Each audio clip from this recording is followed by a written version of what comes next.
इस सेशन के माध्यम से हम एक बहुत बड़ी प्रॉब्लम का समाधान ढूंढने की कोशिश करेंगे। क्या आपको भी कभी ये फील हुआ है कि मेरा पर्सन, मेरा जीवन साथी मुझे कहाँ से मिले? क्या वो मैट्रिमोनियल साइड से मुझे मिलेगा? क्या मेरे फादर मदर की तरफ से मुझे मिलेगा? Father mother side of family उसमें मदद करने जा रही है, या इस सिटी से मिलेगा, दूसरी सिटी से मिलेगा? कौन से वो सर्कमस्टांसेस रहेंगे जिसमें आप किसी पर्सन के साथ मुलाकात कर सकते? 40 साल में ही दे फील कि भाई अब मैरिज होगी ही नहीं। वहीं आप कोई बिजनेस टाइकून के चार्ट को देखोगे, न्यूज़पेपर में देखोगे कि यार 60 साल के आदमी ने मैरिज कर ली। यही एक एस्ट्रोलॉजर की खूबी होती है कि वो चार्ट को देखते ही समझ लेता है पैसा कहाँ से आता है, मैरिज कौन कराता है, मैरिज को रोकता कौन है, और कहाँ से जीवन साथी मिलेगा या कहाँ से प्राप्त होगा। उसके अनुसार वो आपको रेमेडी दे देता है।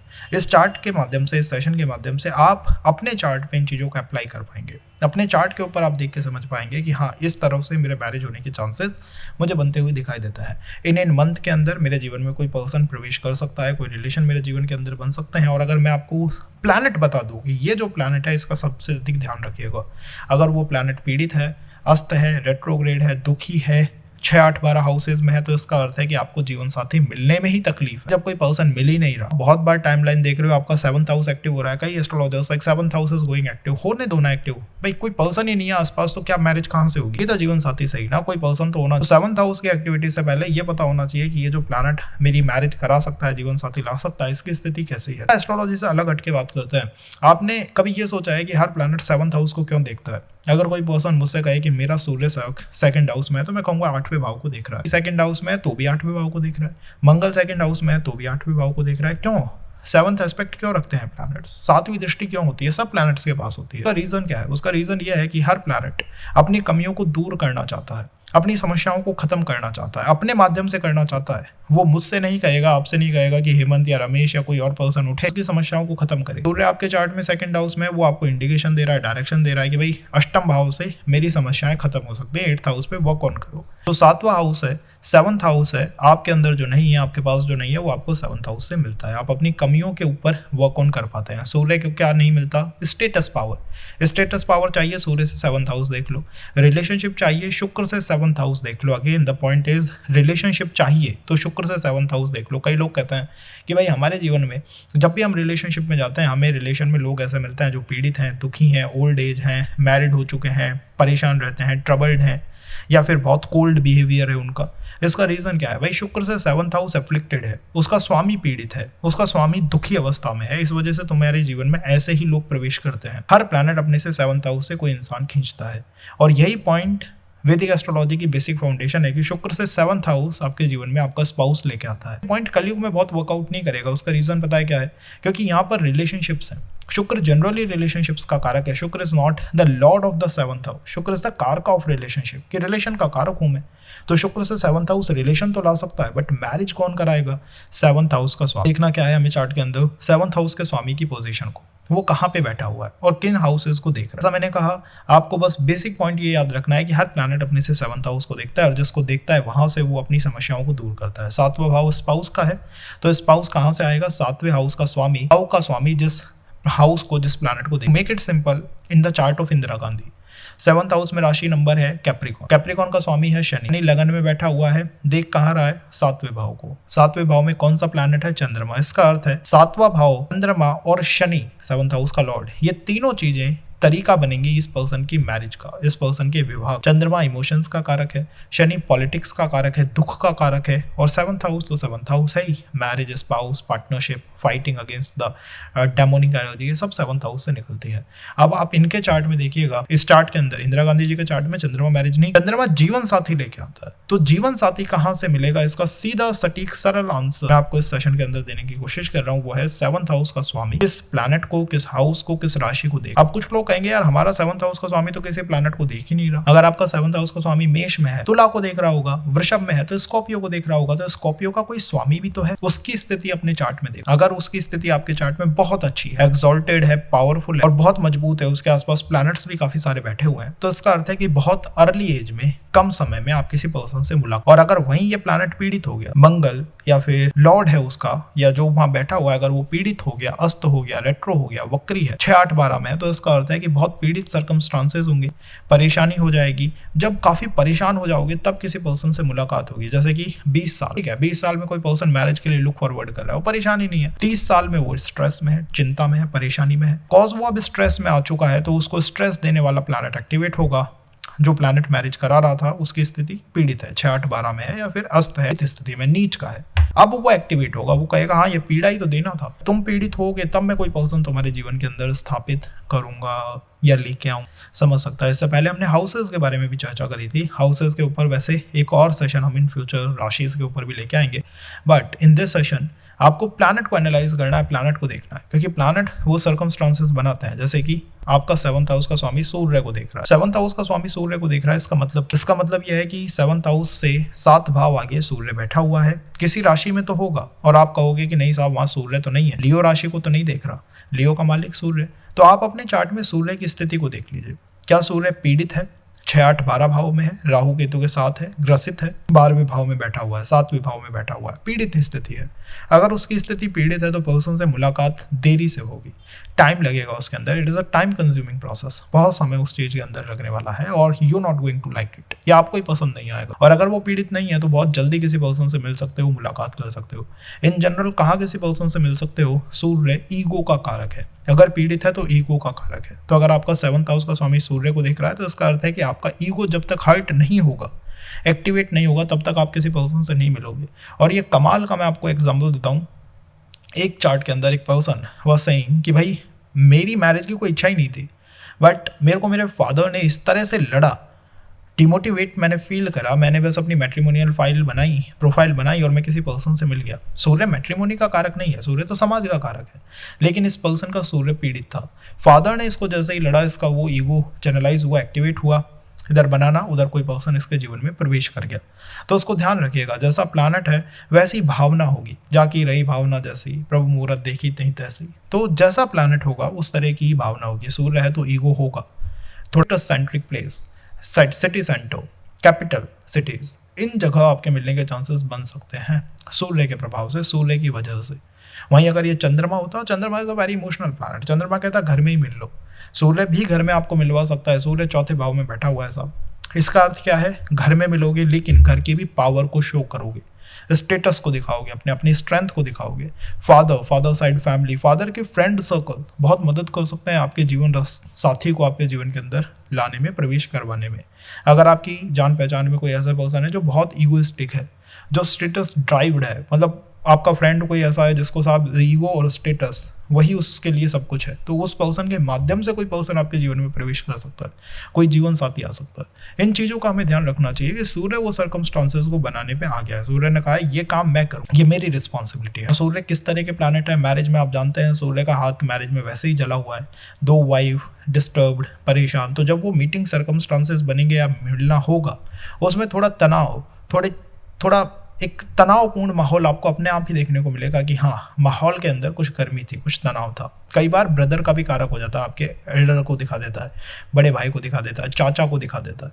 तो मेल लाइनेज बहुत इंपैक्ट करने वाली है आपकी मैरिज के ऊपर, जीवन साथी को लाने में। अगर आप देखते हैं कि आपकी मेल लाइनेज डिस्टर्ब्ड है, परिवार परेशान है, कहीं ना कहीं ये पितृदोष ही मैरिज को फिर रोक के रख देगा। सूर्य अफ्लिक्ट हो गया है, कोई जीवन साथी ही नहीं मिल पा रहा, ये सबसे बड़ी प्रॉब्लम हो गई है।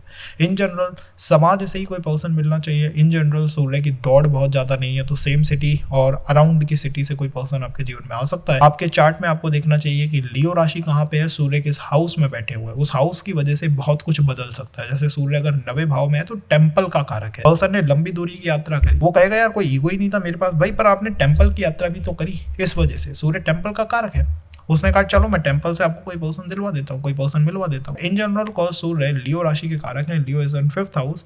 तो एजुकेशन की वजह से, या फिर आपको कोई कह सकते हो कि यार हाँ कोई टेक्निकल स्किल में सीखने गया था, वहाँ पे मुझे कोई पर्सन देखने को मिल गया, ये सब चीज़ें हो सकती है आपके साथ। कोई पर्सन कहेगा मेरा तो चंद्रमा को नहीं देख रहे, भाई 7th हाउस का स्वामी किस राशि को देख रहा है इसका भी ध्यान रखिएगा। अगर इस राशि मान लीजिए कैप्रिकॉन राशि है तो शनि को भी देखो, शनि के पास भी वो रिस्पॉन्सिबिलिटी है कि कोई पर्सन आपके जीवन के अंदर वो लेके आएगा। एग्जाम्पल चार्ट में मैंने इसे बताया है। 7th हाउस का स्वामी है, किसको देख रहा है, प्लैनेट मून को देख रहा है। मून किस तरह का प्लैनेट है, इमोशनल है, हाँ साहब इमोशनल प्लैनेट है। हीलिंग एंड ऑल से जुड़ा हुआ है, हाँ जुड़ा हुआ है। मैरिज की तरफ मून का बिहेवियर कैसा है, बहुत काम है, बहुत अच्छा है, मतलब विवाह करना, परिवार बसाना इस प्लैनेट को पसंद है। तो मीटिंग सर्कमस्टांसेस भी कुछ ऐसे ही होंगे जो सूर्य जैसे नहीं है, जिसमें ईगो नहीं है, बैटल नहीं है, फाइट नहीं है। कहीं ना कहीं आप किसी इमोशनल इन्फ्लुएंस में, इमोशंस की वजह से किसी पर्सन से मुलाकात करने के लिए तरफ जाते हो या फिर व्यवस्थित होते हो। सेकंड, चंद्रमा ट्रैवल का प्लैनेट है, ट्रैवल बहुत पसंद है, तो यात्रा करते समय कोई पर्सन आपके जीवन के अंदर प्रवेश कर जाए। थर्ड, चंद्रमा मदर का कारक है, फीमेल्स का कारक है, जैसे इंदिरा गांधी जी के चार्ट में फीमेल्स के लिए किया गया विरोध प्रदर्शन। द सेम वे आप फीमेल्स के लिए कोई काम करते हो या फिर मदर से आपको कोई मदद मिल जाती है, मदर साइड फैमिली से कोई पर्सन आपके जीवन के अंदर प्रवेश कर सकता है। चंद्रमा मदर का कारक है, फीमेल्स का कारक है, महिला शक्ति को रिप्रेजेंट करता है, रिफ्लेक्ट करता है, तो इनके माध्यम से कोई पर्सन आपके जीवन में आ जाए। आपके शहर के अंदर अगर कोई ऐसा प्लेस है जहाँ पर हाँ कोई तालाब है, कोई नदी है, तो वहां से भी किसी पर्सन के मिलने की उम्मीद को किया जा सकता है। 7th हाउस का स्वामी एस्पेक्ट कर रहा है, वो सर्कमस्टांसेस को बिल्डअप करने की पूरी कोशिश अपनी तरफ से करेगा, जैसे कैफे में मिल गए, रेस्टोरेंट में मिल गए, that is also moon in तरह के कामों को भी करता है। बट अगेन द इन्फ्लुएंस किस तरह का रहेगा, किस तरह का वो प्रभाव आपके ऊपर आएगा। मेरा मानना है प्रभाव चंद्रमा पे, कॉज ट्रैवल का प्लैनेट है तो उसको मूवमेंट बहुत पसंद है, बाहर निकलना, बाहर जाना, ये सारी चीजें उसे बहुत पसंद है। इमोशनली उसको बहुत शांत इलाके चाहिए, जैसे शुक्र भी, चंद्रमा is not on the luxury side, चंद्रमा इज लाइक बस कोई काम एनवायरनमेंट मिल जाए, भीड़ भाड़ का कोई प्लेस ना हो, जहाँ पर काफी शांति है, वहां पर किसी पर्सन से मुलाकात। चीजों में अंतर कैसे आ जाता है, जैसे चंद्रमा अगर आपको 4th हाउस में अंदर बैठा हुआ है तो उसका मतलब है कंफर्म रूप से मदर या फिर घर में ही किसी पर्सन से मिल सकते हो। वहीं अगर ये मून आपका 10th हाउस में बैठा हुआ है तो इसका अर्थ है ऑफिस में जो पर्सन आपको बहुत इमोशनली बेटर फील कराता है, फादर साइड फैमिली में कोई बहुत इमोशनल इंसान है, इमोशनल पर्सन है जिसके साथ आप इमोशनली कनेक्टेड हो, अगर यही मून 11th हाउस में है तो इसका अर्थ है कि फ्रेंड सर्कल में जिस इंसान के साथ आप इमोशनली बहुत कनेक्ट करते हो ना, उसके माध्यम से कोई पर्सन आपकी लाइफ में प्रवेश कर सकता है। सूर्य के समय पर्सन आता है बर्थडे के, और चंद्रमा की वजह से पर्सन कब आपके जीवन में प्रवेश कर सकता है, मेरा मानना है जब भी मून कोई special function in the sky show करता है, जैसे कई बार ब्लड मून हो जाता है, कई बार फुल मून हो जाता है, न्यू मून है, कोई भी ऐसा काम जो कि चंद्रमा द्वारा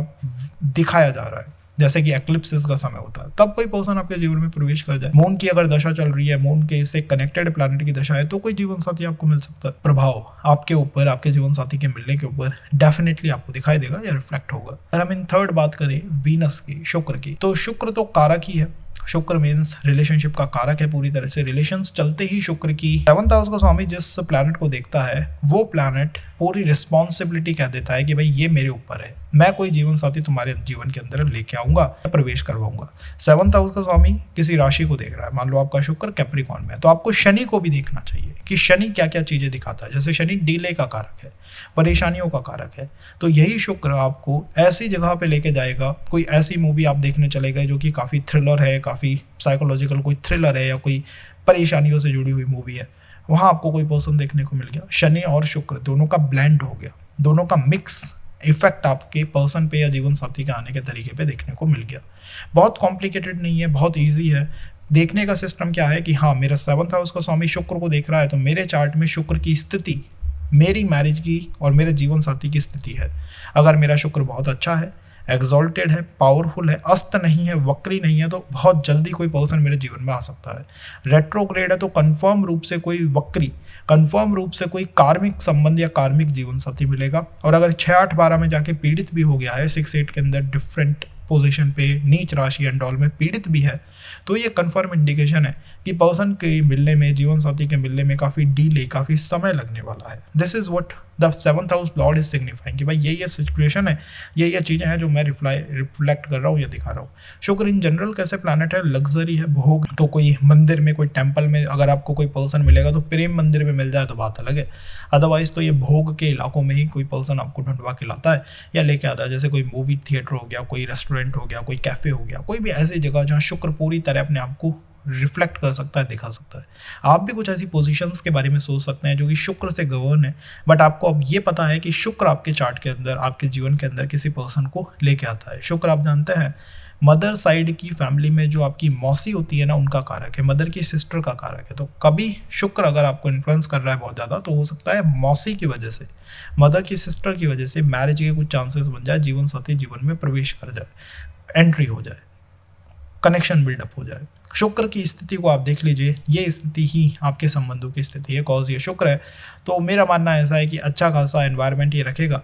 ये ना सूर्य की तरह है जो कि बहुत ईगोइस्टिक है, ना चंद्रमा की तरह है जो बहुत इमोशनल है, ये शुक्र है। तो फिजिकल अट्रैक्शन डेफिनेटली डेवलप आप कर लोगे जैसे ही आप किसी पर्सन के साथ या जीवन साथी के साथ मिलते हो। नॉट कि इमोशनल ही अट्रैक्शन रहेगा या फिर ईगो ही रहेगा केवल और केवल, ये स्टेटस ही। यहाँ पर पूर्ण प्रेम आपको बनता हुआ दिखाई दे सकता है, इस बात को ध्यान रखना चाहिए। राशि को भी देखिए किस तरह की राशि, अगर यही शुक्र चौथे भाव में तो हो सकता है घर में ही मिल गए, लेकिन घर में उस समय माहौल कैसा था, पूरा लग्जरी का माहौल था। शुक्र यही आपका थर्ड हाउस में है, आप सिबलिंग्स के घर में जाके मिल गए, छोटी आपने यात्रा करी सिटी में, थोड़ा ट्रैवल करा, कोई सिटी में रेस्टोरेंट है वहीं पे जाके मिल गए। 12th हाउस में है विदेश में, फॉरेन कंट्री में, सोशल मीडिया के माध्यम से कोई कनेक्शन बन गया। तो आपको हमेशा उस हाउस को भी देखना चाहिए जहाँ पर प्लैनेट बैठा हुआ है। कई बार तो शुक्र में लोग कहते हैं बैंकिंग इंस्टीट्यूट में मिल गए या बैंकिंग की तैयारी करते करते मिल गए, ये भी पॉइंट बन जाते हैं, ये भी पॉइंट कहीं ना कहीं रिफ्लेक्ट कर जाते हैं, दिखाई दे जाते हैं, तो इनको भी देखना चाहिए। अगर यहीं हम कहें मंगल, कि मंगल जो है वो प्लैनेट है, मतलब मेरे 7th हाउस का स्वामी या तो मंगल को देख रहा है या फिर वो मेष या स्कॉर्पियो राशि को देख रहा है, दोनों में से कोई एक बात है। अगर वो मंगल को देख रहा है तो मंगल ने वो रिस्पॉन्सिबिलिटी धारण कर ली। मंगल ने कहा है कि भाई मेरे ऊपर ये काम है कि तुम्हारे जीवन में मैं कोई पर्सन लेके आऊँगा, आई एम द वन, जो कि कोई पर्सन आपकी लाइफ के अंदर स्टैब्लिश करेगा। मंगल आपके जीवन में पर्सन लेके आएगा। मंगल खुद किस तरह के प्लैनेट हैं, सिबलिंग्स को रिफ्लेक्ट करते हैं, युद्ध को रिफ्लेक्ट करते हैं, चैलेंजेस को, ट्रबल्स को, ऑब्स्टेकल्स को रिफ्लेक्ट करते हैं। तो अगर ये मंगल आपके चार्ट के अंदर पीड़ित है, अस्त हैं, नीच के हैं, तो पर्सन के मिलने में काफ़ी समस्याएं आएंगी। वहीं अगर ये उच्च के हैं, एग्जॉल्टेड है, तो बहुत आसानी से पर्सन से मुलाकात हो सकती है। लेकिन ये मुलाकात या तो प्रेम संबंध एंड ऑल, उसका कोई चैप्टर खोल दे। सेकंड, सिबलिंग साइड या सिबलिंग के फ्रेंड सर्कल की वजह से कोई पर्सन मिल जाए। थर्ड, अगर कोई फीमेल ये सेशन देख रही है और उनका मंगल उनके जीवन में जीवन साथी लेके आ रहा है, तो ये आपसे डिमांड करता है, उम्मीद रखता है कि आप थोड़ा सा एक्सट्रोवर्ट बनेंगे। सिटी में आप घूमते हैं, बाहर जाते हैं, ट्रैवल एंड टूरिज्म पे, इन पे आपका बहुत बिलीव है कि हाँ मैं तो यात्रा करती रहती हूँ, तो कोई पर्सन ईजिली आपको मिल सकता है। मंगल ने रिस्पॉन्सिबिलिटी धारण करी है, इसका मतलब है कि अब आपको इंट्रोवर्ट नहीं बने रहना है। आप बड़े डरपोक इंसान हैं, डरे डरे रहते हैं, अपने कमरे में रहते हैं, बाहर नहीं जाते हैं, एक्शन नहीं करते हैं, इनिशिएटिव्स नहीं लेते हैं। जीवन साथी मिलना थोड़ा मुश्किल है। हाँ, ब्रदर साइड से मिल जाए, फैमिली साइड में कोई पर्सन हो जो बहुत सा दबंग टाइप ऑफ पर्सनालिटी है, वो मैरिज करवा दे, वो बात अलग है। लेकिन आपको अगर एफर्ट देना है तो इंट्रोवर्ट होने को बिल्कुल कट कर देना चाहिए कि ऐसा तो मैं हूँ ही नहीं, मैं तो एक्सट्रोवर्ट हूँ, बाहर जाता हूँ, लोगों के बीच में रहता हूँ, मेल एनर्जी के बीच में रह लेता हूँ आराम से। इसकी वजह से आपको संबंध बनने की संभावना बहुत स्ट्रांग हो जाएंगी या फिर वर्कआउट कर जाएंगी। अदरवाइज होगा क्या, मैं डरा डरा रहता हूँ and then I am not able to meet any person. जैसे कि मेष राशि एक्सट्रोवर्ट राशि है, बाहर घूमती फिरती है। स्कॉर्पियो किस तरह की राशि है, थोड़ी दबी हुई राशि है, थोड़ी सीक्रेटिव अपने प्लान्स को हाइड अप करके रखती है। तो पहले से कोई पर्सन किसी रिलेशन में संबंध के अंदर है, आपने उसी के साथ कोई कनेक्शन बिल्डअप कर लिया, ये तक हो जाता है। मैंने तो ऐसे ऐसे सिचुएशंस को देखा है, लाइक मैं तो अब हर चीज़ पे बिलीव करता हूँ कि हाँ यार ऐसा भी हो सकता है, क्योंकि इतने केसेस आप सुनने के बाद आपके माइंड में हो जाता है कि यार क्या नहीं हो सकता। ठीक है, तो ये भी एक केस बन सकता है। बट ध्यान क्या रखना है कि मंगल के माध्यम से किसी पर्सन से मुलाकात होगी। मंगल मेरे जीवन साथी को लेके आता है। अब कैसे मंगल लेके आता है, चौथे भाव में बैठा हुआ है, 4th हाउस में है, आप प्रॉपर्टी की कोई डील करने गए, ठीक है, इसके माध्यम से कोई मैरिज के चांसेस बन गए। सेकंड, आपने कोई हाउस होम परचेज करा, मैरिज के कोई चांसेस बन गए, कोई जीवन साथी प्रवेश कर गया। हाउस होम चेंज करा आपने, जीवन साथी प्रवेश कर गया। 4th हाउस, घर परिवार का हाउस, मंगल प्रॉपर्टी के कारक। ऐसे हाउस और प्लैनेट को भी कनेक्ट कर दीजिए। जब आप ये कनेक्ट कर देंगे तो आप बहुत तरीके से ये समझ पाएंगे कि कहाँ से कोई पर्सन जीवन में प्रवेश करता है। अगर आप ये नहीं कर पा रहे हैं तो nothing to worry about. Session को लाइक करो, शेयर करो, सब्सक्राइब करो, कमेंट करो, ताकि हम अगले सेशन के अंदर इन चीज़ों को भी कवर आउट करते हुए चलें कि कैसे इन सबको कनेक्ट करना है। उसमें केवल हम चार्ट रीडिंग करेंगे, नथिंग लाइक कोई थ्योरी, कोई समझाना समझना, कुछ ऐसा नहीं। तो मंगल ने वो रिस्पॉन्सिबिलिटी यहाँ पर धारण करी है, इसका ध्यान रखो। कई बार लोग क्या कॉम्पिटिटिव एग्जाम्स के माध्यम से मिल जाते हैं, कंपटीशन फेस कर रहे हैं, इस माध्यम से मिल गए। परिवार में किसी को हेल्थ इशू है और उस जिस इंसान को हेल्थ इशू है, हेल्थ ट्रबल है, उसी के किसी रिलेटिव ने हमारी मैरिज करवा दी। ये सारे चांसेस हो सकते हैं, बट ध्यान रखना है कि मंगल के माध्यम से होगा। तो ना मदर साइड ना फादर साइड, इट इज़ मंगल की साइड। तो जहाँ पर भी वो मंगल आपको दिखाई दे, यार ये लोग प्रॉपर्टी में डीलिंग एंड ऑल करते हैं मदर साइड पे, तो उनसे कोई सपोर्ट ले लो, मैरिज नहीं हो रही है तो मदद मिल सकती है। मंगल 11th हाउस में बैठा हुआ है तो मैट्रिमोनियल प्रोफाइल अपनी अपलोड कर दो, सोशल मीडिया पे बिल्कुल प्रेजेंट रहो, क्योंकि मंगल इसी तरह से संबंध बना सकता है जब आप अपने आप को बहुत ज़्यादा इनिशिएटिव लेने वाले पर्सन के रूप में दिखाते हो। In the fifth will cover planet Jupiter, जो कि समाज के प्लैनेट है। तो अगर आपके 7th हाउस के स्वामी जुपिटर को एस्पेक्ट करते हैं या फिर धनु राशि या मीन राशि को एस्पेक्ट करते हैं, तो इसका अर्थ है जुपिटर के माध्यम से कोई पर्सन आपके जीवन में प्रवेश करेगा। हमने इस बात को एक्सेप्ट करा, समझा। जुपिटर के माध्यम से कोई पर्सन प्रवेश करेगा, इसका मूल अर्थ है कि समाज, society going to play very important role in marriage, बहुत इंपॉर्टेंट रोल इसमें प्ले आउट करेंगे। अगर ये जुपिटर छठे भाव 8वें भाव में है या पीड़ित है, जैसे अस्त हो गया या नीच राशि का हो गया, तो मैरिज में जीवन साथी का मिलना थोड़ा मुश्किल हो जाएगा। और अगर ये ईजी है, एक्सॉल्टेड है, मजबूत है, पावरफुल है, अच्छे हाउसेज में बैठा हुआ है, तो जीवन साथी का मिलना थोड़ा इजी हो जाएगा। जिस भी हाउस में जाके बैठेगा उसके माध्यम से कोई पर्सन लेके आएगा। Jupiter sitting in 4th house, mother या मदर साइड फैमिली मैरिज करवा दे। Jupiter sitting in 10th house, father side family. Jupiter sitting in 11th house, आपका फ्रेंड सर्कल। जुपिटर जीव है, इंसान है, तो मशीन मैरिजेज नहीं कराती जैसे मैट्रिमोनियल साइट्स हो गई हमारी, जिसमें हम कंप्यूटर से लॉग इन करके बैठे हुए हैं ना, होगी ही नहीं। क्या करना होगा, इंस्टीट्यूशंस को ज्वाइन करो, कोचिंग क्लासेस को ज्वाइन करो, टीचिंग क्लासेस को ज्वाइन करो, जहाँ आप इंसानों से मिलते हो, मशीनों से नहीं। जो ये लोग होते हैं दिन रात एक कंप्यूटर लेके लैपटॉप खोल के हाँ कनेक्टेड है, भाई आप राहु से कनेक्टेड हो, आप जुपिटर से कनेक्टेड नहीं हो, तो वो नहीं होने देगा आपको। ऐसे लोग जैसे आपके शहर के अंदर कोई मैरिज ब्यूरो है, वहाँ पे जाइए। आपके कम्युनिटी के अंदर मैरिज एंड ऑल की बात चलती है, जैसे युवक युवती परिचय सम्मेलन एंड ऑल, वहाँ पे जाइए, वहाँ मैरिज के चांसेस बिल्डअप होंगे या फिर बनेंगे। जुपिटर पे ध्यान रखो, नॉट कि यार हाँ हम तो मैट्रिमोनियल साइड पे भी, अरे भाई तुम राहु से कनेक्टेड वाली पे हो, है तो वो भी, लेकिन वो राहु से कनेक्टेड है, उसमें सर्वर है, तुमने कोई फॉर्म फिलअप नहीं करा। ब्यूरो में जाओगे तो फॉर्म फिलअप करोगे, इंसानों से मिलोगे तो मैरिज के चांसेस बन जाएंगे। That's what my saying is. तो समाज प्ले रोल करेगा ही करेगा, इंसानों से मिलना आपको पड़ेगा ही पड़ेगा, कई इंसानों से मिलना पड़ेगा। वैसे तो स्पाउस भी एक इंसान है तो उससे तो मिलना ही होगा, बट उस प्रोसेस में बहुत इंसानों से मिलना पड़ेगा, बहुत लोगों से कनेक्ट करना पड़ेगा। और समाज, सोसाइटी, पग पग पे हर जगह आपसे क्वेश्चन किए जाएंगे about you, about your family, family status, about your past, सबके क्वेश्चंस होंगे, ये कंफर्म है। क्योंकि आप जिन लोगों से मिलोगे ना, जो आपकी मैरिज करा सकते हैं, वो समाज के लोग हैं, सोसाइटी के लोग हैं, उनमें ये ऊर्जा होती है। मेरे को एक ऐसा ही चार्ट मिला, उसमें the female is like 43 years. काफ़ी एस्ट्रोलॉजर से मिले और उन्होंने जनरल टाइम दी, और वो सब टाइमिंग मैरिज की थी, फिर भी नहीं हुआ। जीवन साथी मिलने वाला ग्रह जुपिटर छठे भाव में बैठा हुआ है, रेट्रोग्रेड होके नीच की राशि में। नाउ टेल मी कैसे मिल सकता है? द आंसर इज गुरु बना लो, जुपिटर को गुरु बना लो। शी इज लाइक गुरु नहीं बनाऊंगी तो मैरिज भी नहीं होगी, वो पर्सन ही नहीं मिलेगा ना आपको। आपने वो बनाया and then you are ready for that, आराम से बन सकता है, मिल सकता है। Then comes who? Then comes Budh. Budh in Vedic astrology is just a naughty child, एक ऐसा बच्चा जो कि युवराज है, रिस्पॉन्सिबिलिटी कोई नहीं और काम सारे करता है। राजा का सा बिहेवियर है बट रिस्पॉन्सिबिलिटी बिल्कुल नहीं है। पैम्पर्ड चाइल्ड है, जिस भी हाउस में जाके बैठेगा वहाँ की पैम्परिंग एनर्जी आपको किसी पर्सन से मिला सकती है। जनरली अगर आपका 7th हाउस का स्वामी बुद्ध को देख रहा है या बुद्ध की राशि कन्या या फिर मिथुन को देख रहा है, तो इसका अर्थ है बुद्ध ने वो रिस्पॉन्सिबिलिटी धारण कर ली है कि मैं मैरिज कराऊंगा। बुद्ध इन जनरल जल्दी मैरिज करा सकते हैं, जल्दी कोई जीवन साथी आपके जीवन में प्रवेश कर सकता है, बहुत जल्दी। अगर बुद्ध एफ्लिक्टेड हैं, 6, 8, 12 में है, नीच के हैं, रेट्रोग्रेड हैं, अस्त हैं, तो हम मान सकते हैं कि कुछ डीले आपको देखने को मिलेगा जीवन साथी को मिलने में, या जीवन साथी जीवन में आने में काफ़ी समय ले सकता है। अदरवाइज बुद्ध बहुत जल्दी ही पर्सन की मैरिज कराने की कोशिश करते हैं, क्योंकि एक नॉटी चाइल्ड है, बहुत तेज़ी से चलता है, अपनी दशा से 6 मंथ पहले रिजल्ट अनलॉक करना शुरू कर देता है। ये बुद्ध का प्रभाव है। कॉज प्लैनेट बुध हैं जो बिजनेस के मूल स्वामी है, तो आपके फैमिली में अगर कोई बिजनेसमैन है, आसपास रिलेटिव्स में कोई बिजनेसमैन है, तो वो आपकी मैरिज में बहुत सहयोग दे सकता है।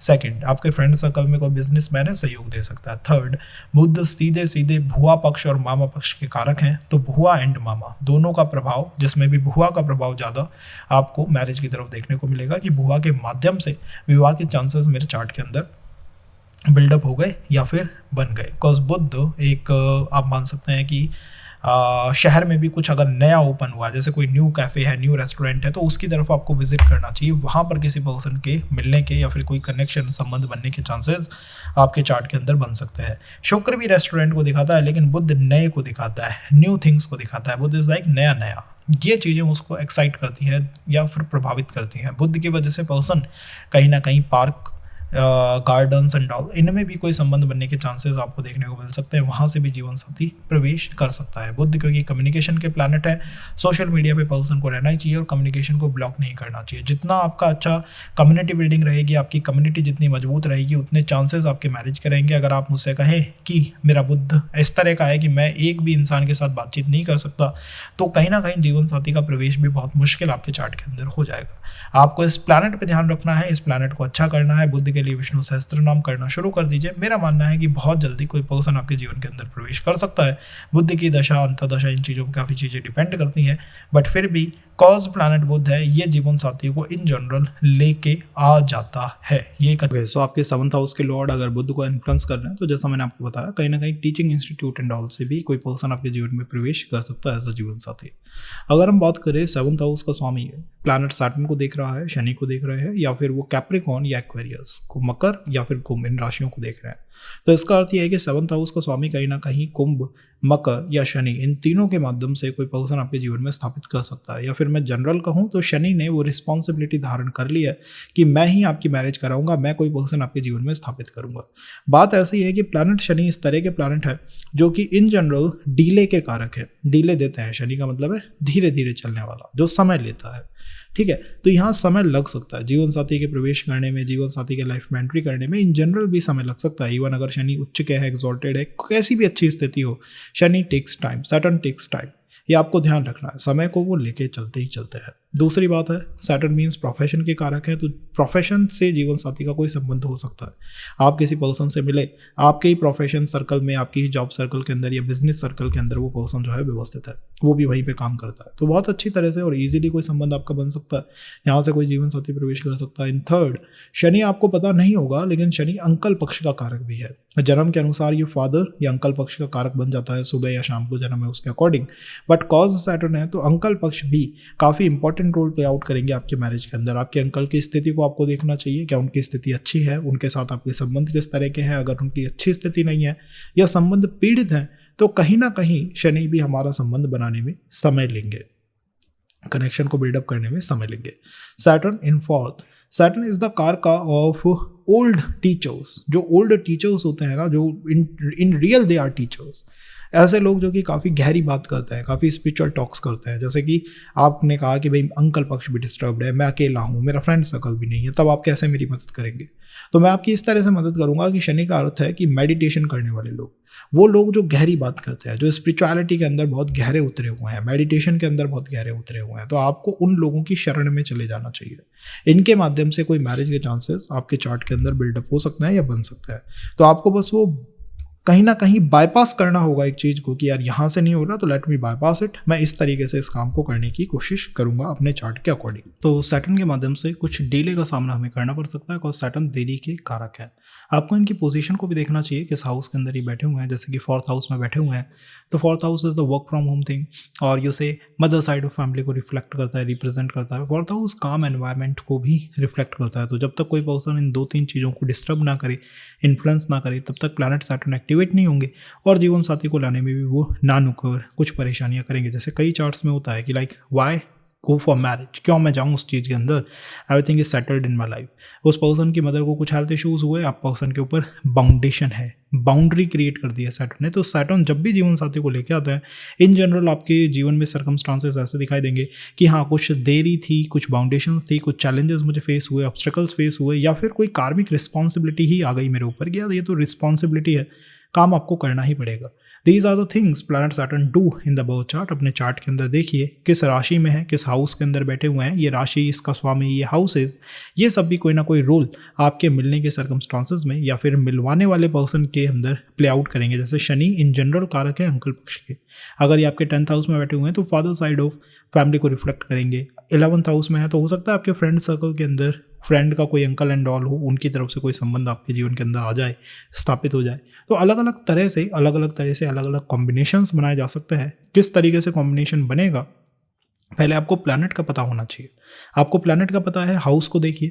हाउस को देखने में प्रॉब्लम आती है तो इस डिस्क्रिप्शन के अंदर आपको एक और वीडियो मिल जाएगी अबाउट द हाउसेस, तो उसको इस प्लैनेट के साथ कनेक्ट अप करके देखो। थर्ड हाउस में है तो हो सकता है सिबलिंग साइड, सिबलिंग की मैरिज हो गई, सिबलिंग ने आपके भी विवाह कराने के चांसेस जो है बिल्डअप कर दिए या बना दिए। तो इस तरह से आपको चीज़ों को देखना चाहिए समझने के लिए।